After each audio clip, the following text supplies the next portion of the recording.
Hello, this is our CMSC 425 game programming final project. This is done by Alexander Zhang and Jesse Pai. So let's get started. Our game is called the Caravan. It is a endless survival game, whereas you play as this little guy, character over here, and you have a big tank.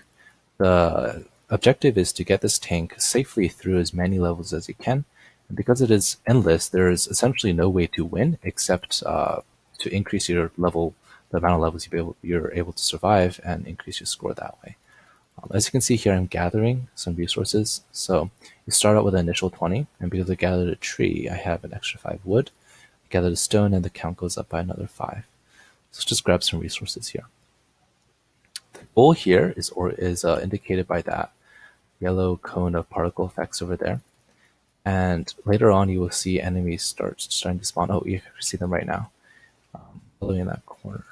So, right there, finding them coming in towards you. And as you notice, the sky is also darkening. The sun is setting right now.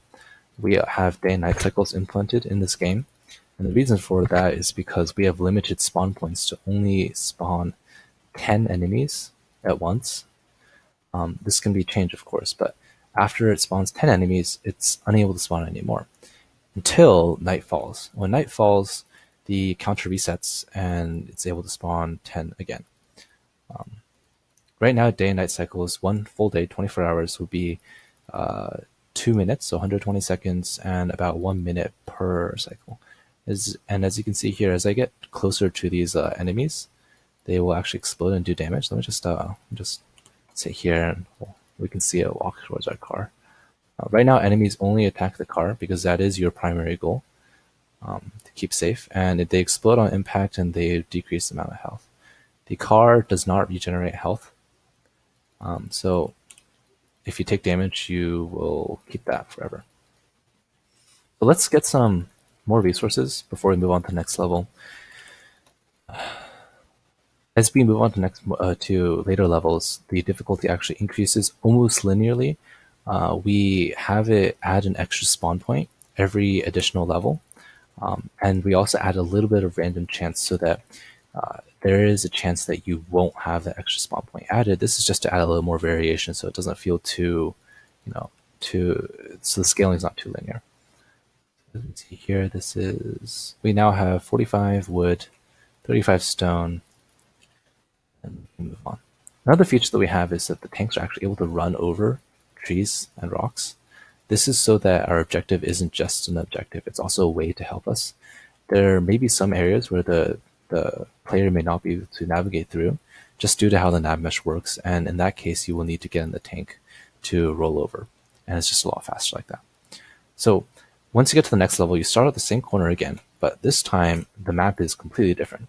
This is because we use 2D Perlin noise to generate a height map, and use that height map to determine the placement of resources such as trees and obstacles like these protrusions in the ground. These obstacles, you cannot roll over them, you cannot walk on top of them, they're just there. Oh, there's some enemies over here, and the goal is over there, as you can see. It used to be in that corner. So just head over towards the goal, and then once I gather a few more resources, I will show you our turret placement, which is how you protect your car against these enemies. One of the main gameplay features that we have here is just kind of the idea of a trade-off. So you can either rush through each level, but eventually there will be too many enemies in a level, and you will have to set up fortifications or just completely run through all the enemies, which will lower your health. So in order to gather resources, you should take your time to gather as many resources per level, and in order to safely gather resources, you need to place turrets. So I'm just going to place some turrets down right now so you can see what I'm talking about. Over here, here's our turret placement. If you go out of range, you cannot place turrets too far. You cannot place over obstacles such as trees or these things. You cannot place inside here. You cannot place inside your character. But you have a very decent range, and as you can see, they will attack the enemies, and the enemies explode when they die. And essentially with this configuration right now, I can stay here almost indefinitely, as long as I have enough turrets to do this, and I can just safely gather resources. And this is kind of some of the trade-offs I've been talking about. Because I can safely gather resources now, I can gather up enough resources to prepare for the next level. As you can see, I have more enemies coming here. Now I can't collect these turrets anymore, so they're an investment, and I need to make sure that by placing them down, I'm able to collect an equal amount of resources to recuperate that loss and prepare myself for the next level. But because I'm fortified, I have almost as much time as I want to just go ahead and gather resources. Okay, so I can place another turret down if I really wanted to, but just place one over there. And then I'm just going to show you the lose condition. So I could move on to the next level if I really wanted to, but just to be complete about our demo, as you can see, the pathing also changes. Originally they came from this side, and now they come from the other side, so these turrets are essentially useless unless I drive over here and lead them back around to my turrets.